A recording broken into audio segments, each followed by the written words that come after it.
All right, welcome everyone. We are Semblance of Sanity. I'm Caleb. I'm Jacob. And we're here for Legend of the Galactic Heroes, episode 79. Assassination plots. The Fokker is coming back. Yeah, because of the Church of Terror and everything. That sucks. Yeah. But then also, narrator dropping some big ominous spoiler bombs of like, hey, Julian and Yang aren't going to get to talk like this again. Ever. Year of tragedy. It starts now. Okay. All right. And Bittenfeld kicks it off. I wouldn't have it any other way. I mean, his Feld has always needed to get bitten. So the now panties of the goddess of tragedy are waving themselves in front of you.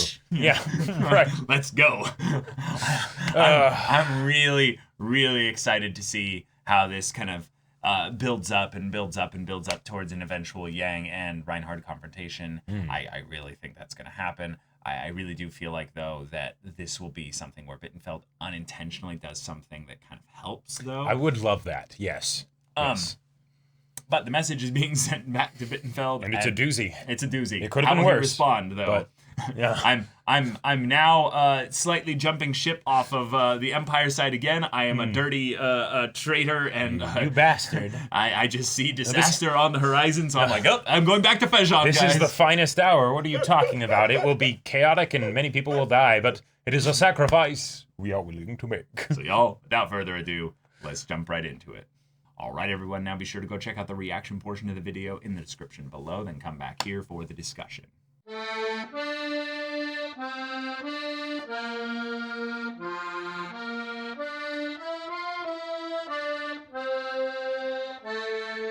right, never have I been more disappointed that I was not wearing my Imperial shirt today. Yeah.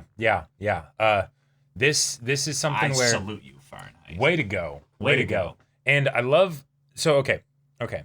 One of the things I was always kind of curious about with this show is that from the very beginning, right? When even before Reinhard had taken over the Empire, he had his admiralty, like, you know, or his crew with him, even if they weren't all admirals at that point, right? But when will Yang come into conflict with them? And because you know that's just going to happen, right? And if it happens, Yang is probably going to win unless there's some crazy disadvantage, right? Because he's brilliant, right? And even though Miracle these guys Yang, are right, he's Miracle Yang, right? But Reinhardt's people are also very competent, right? So how do you do that? How do you strike that balance, right? So that Yang's victory over them feels earned, but at the same time, you know, there's that sense that they fought well, right? They fought well, they fought smart, right? And if they make mistakes, it's mistakes that make sense for them as people, but you know, nothing egregious. So that way it doesn't take away from Yang's victory, right? Right. And this was that. It was fantastic, right? Like I loved how they showed the clever thinking of Bittenfeld and Fahrenheit and things like that, and how Yang is like, no. I know that these guys are smart, and as a result of that, I can do risky plays with relative certainty because I know what a smart person would do here, right? Yeah. So, okay. Yeah, in some ways, the Bittenfeld Fahrenheit duo made their dynamic rather clear. Yeah. The idea that you could look at those two fleets being out there and go, oh, that's who Reinhard sent. Okay, Bittenfeld makes sense for his speed. Fahrenheit, though, we know a little bit less about. Is it possibility of a thing that he's basically here to watch the Black Lancers, who have a good, you know, record, you know, in general, but Fahrenheit's fleet's not been really that like that specifically of a Yang like threat. Like he hasn't been as much involved in those kinds of engagements. So I love that he then ends up realizing that the biggest threat was Mecklinger being a distraction from the ability for them to put their entire fleet into the corridor on the other side. Because all Mecklinger would have had to do is have some kind of a scout ship identify that was going on, even though they made a point of saying that because they entered the corridor and the Isolon Fortress is blocking like all the communication and stuff like that, except for maybe like open broadcast or something like that they were doing, they wouldn't have been able to detect it. But there's a possibility that they could have. Yeah, well, even if they had like taken the fort while they were fighting. Right, even if they had a shuttle, right? Because the amount of time, it wouldn't have taken long to take Iserlon if Mecklinger was able to get there Yang's fleet was elsewhere. Yeah, they would have taken maybe 3 big hits from the Thor's hammer or something like that. Right, but they could have their boarding fleet party. their boarding party all spread out and stuff and things like that, so that way it's like AOE anti stagger formation. right, exactly. You just do that, and then it's like, okay, they'll that'd be cool as hell and chilling for all the people that would play a part of that, because it's we're gonna lose like 400,000 people. Well, right, and this fortress, where is that gun gonna fire? We have no I roll idea. the D6, right? Am I in the path that gets obliterated, right? Who knows, right? But Yang had to make sure that couldn't happen, right? Yep. And he played his cards really well. And Bittenfeld, this all could have been avoided if you just kept doing that back and forth, right? He did a really good job of keeping his temper and his ego in check and everything. Yeah. But he just bit off that little bit more than he could chew, because if you're flying blind, if you don't actually know where the enemy is, if it would be possible for the enemy to get within firing range before you know that they're there, do not do anything risky, right? And if he had kept doing that back and forth, it would have been frustrating, but you have triple the ships that they were sending in. So eventually you'll just win that war of attrition against them, and then there you go. Now, this is the thing that's good to note, is that communications were being jammed. That's the part where I think it's not necessarily, because I think they would have had to have done something with the sensors as well, because we've never had something where ships get into firing range and you don't know that they're there. Yeah, I know. But that's probably just because it's in firing range. Scanners beyond a certain range. No, right. Yeah. But that's what I'm saying. It's kind of the same principle applies, right? If even if it's like a reduced firing, like a reduced scanner range, sure. It's the fog of war, like whatever you want to call it, right? It's the trebuchet pops up in the darkness because it fired at your castle. Right, exactly. Yeah. I see what you're saying. Yeah. So then Bittenfeld and Fahrenheit kind of tag team this. And I love that they started off being out of sync, because Fahrenheit kind of wanted to babysit Bittenfeld too much. Sure. And came in on his flank and ended up causing their ships to get clustered, right. Causing it to be not only are you guys making our firing rates more efficient at destroying your ships, but you also now have your ships incapable of firing without hitting friendly fire. Sure. Because you're too clumped up in each other. Now, it was something that felt a bit odd that they were saying that the corridor wasn't wide enough that they couldn't maneuver when the enemy ships were on the sides of them within the corridor. Now, maybe it's something where they didn't want to get too close to the enemy ships, because then that makes things a whole other mess of messy. Fleets. It's 2 fleets. So when you have the numbers basically, and this is a fleet and this is a fleet, and they do this basically. Right, it gets tricky because you can't tell the other fleet where to move. Sure. But in precise unison. I get that, right? Yeah. So it's still something where regardless they were in a bad position from dense firing patterns, so that Yang is able to be more efficient with killing the enemy in this battle. All of his ships are actually operating at a good efficiency in terms of offense. Right. But the thing that confused me a little bit was the fact that then he was able to do that half encirclement within the corridor when they were having trouble with it being narrow, and I'm guessing it's probably just something where things get complicated when you get too close to the enemy ships. Like they could launch fighters without you being able to shoot them down or have any defense against them or something that. I thought that was entirely just our ships will start colliding with each other. And that's just not worth the movement. So once the Alliance ships occupied that space. Gotcha. And this is the other thing that is a little bit kind of cool in the way that we see the ships maneuver. We see that they have lateral thrusters so that they can turn. Mm-hmm. But most of the weapon batteries are on the front. Right. So the way the ship is pointing is where most of their firing stuff is going to be. And you don't want to turn to the side, because then you're presenting a nice fat broadside of a barn kind of target for the enemy directly. Exactly. So if everything was perfect, they would be all just fingers pointed at each other doing this. Yeah. And no side would get an advantage in that regard. It would just be whoever has more numbers will probably win out. But when they encircled and then took that spot there, in order to move, they not only have to turn to move in that direction to maneuver and stuff, they have to then turn with other ships nearby, adjust things, communicate to each other that while getting fired upon. While getting fired upon. Right. And if anything, it's I just feel like slow. Right, I feel like Fahrenheit also might have gotten a little bit greedy at one point because there was the point where Bittenfeld was like half encircled, surrounded, right, and then Fahrenheit came in and did that awesome thing where he broke through one of the arms of Yang's formation. Yeah, that was at the right? end. That was towards the end, right?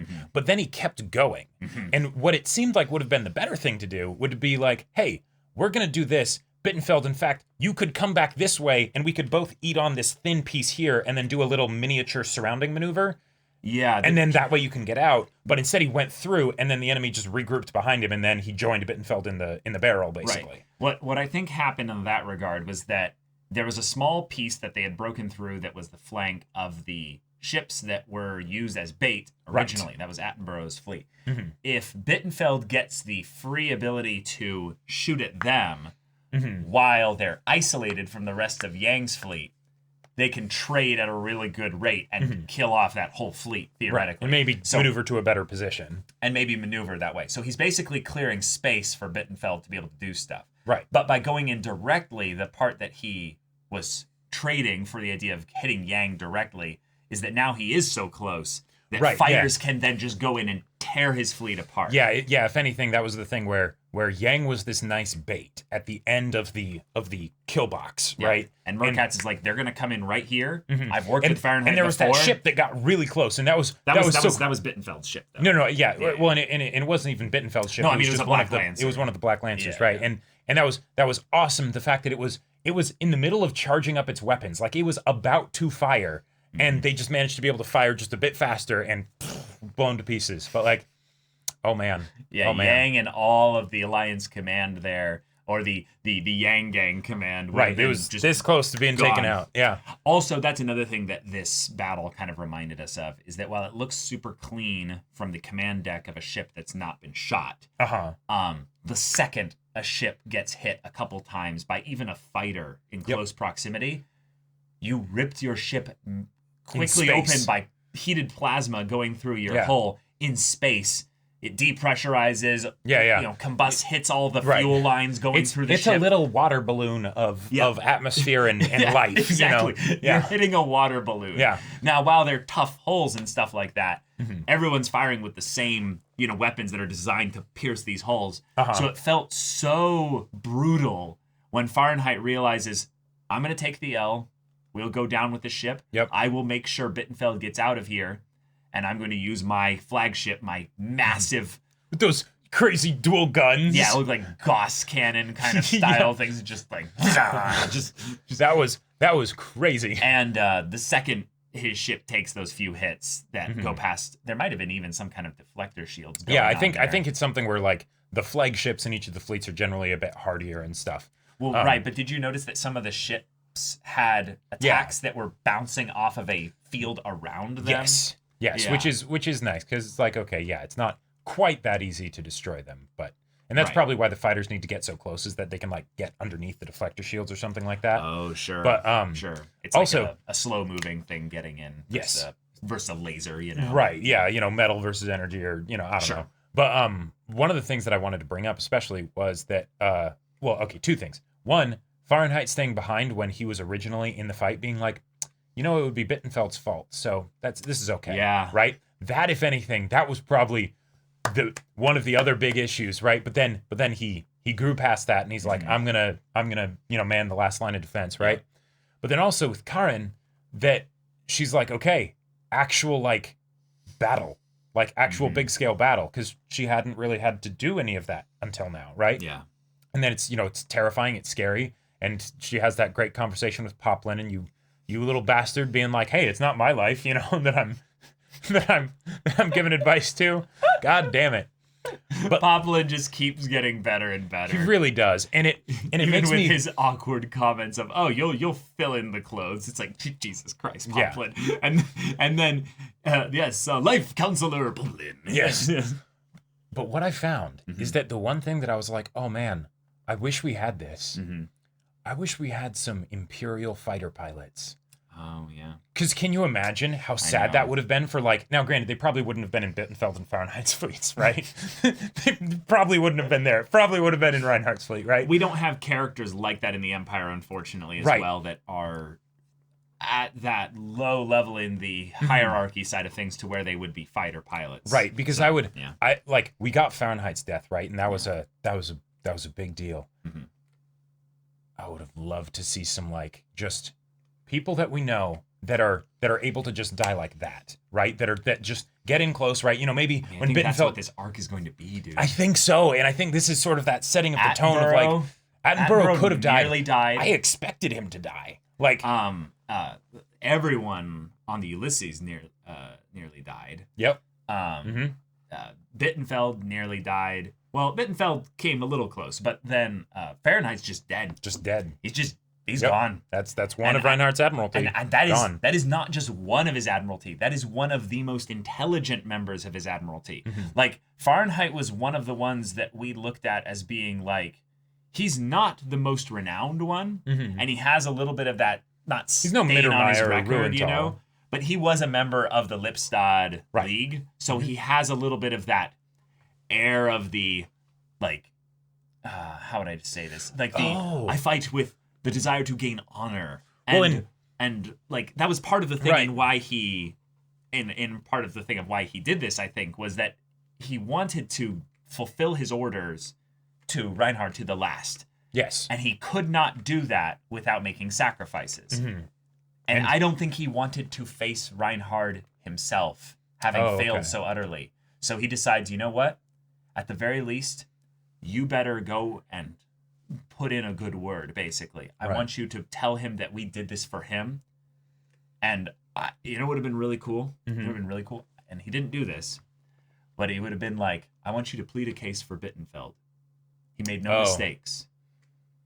But Bittenfeld did make a mistake. He did. Yeah. But that is the thing that I think is maybe it was a within here. reason kind of mistake. Yeah. Right, but I think the undertone of this is that Fahrenheit is not going to lie and say that he didn't make a mistake or anything like that.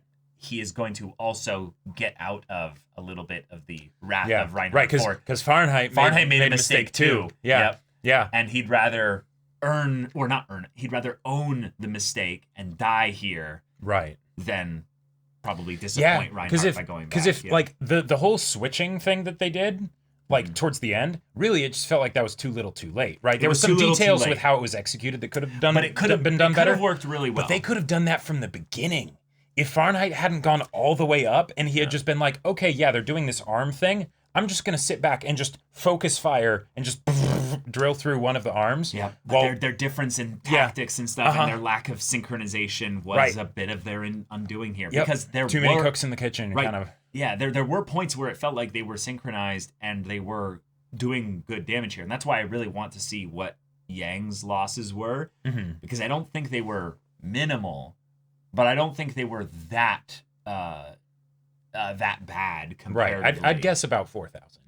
Yeah, my guess is between maybe 3,500, low as 2,500, and as much as 4,000. I would be surprised if it was 2,500, but yeah, I could see it being that low. Yeah, theoretically, because the part that they really made a point of was that they basically what's the location in 300 where?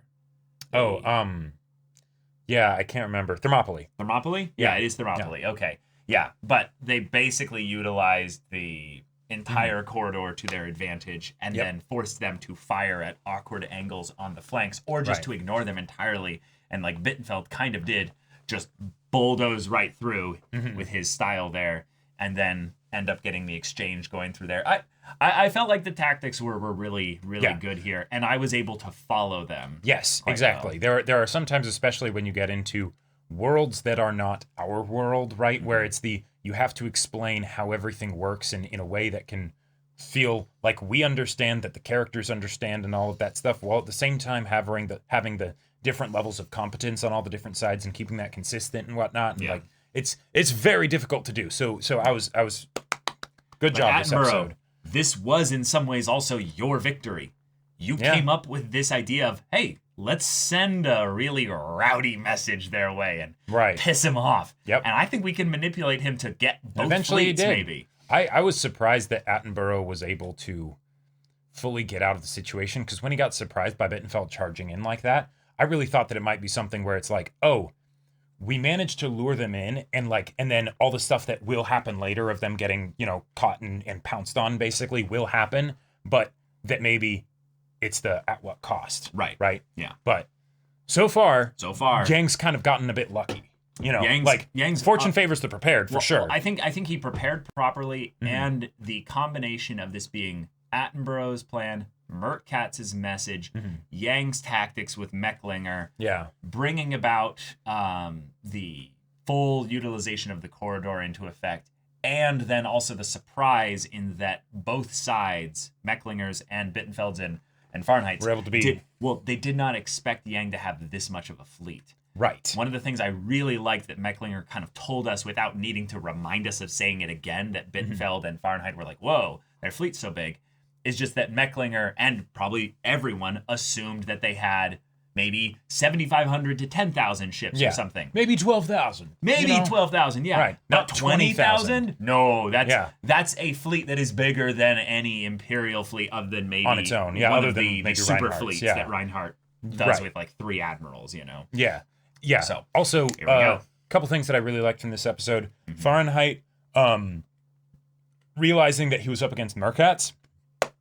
That was great. And getting happy about it. Right, getting happy about that. Glad I got to see you again. Right, exactly. Even if it was on the battlefield. Yep. I loved that. And then I forgot what the other one. Yeah. But the stuff with Merkatz was great. Yeah. All right, y'all. This is part 1 of the Battle of the Corridor. Which means we're getting part 2s, maybe part 3s, and part 4, and go into it a bunch.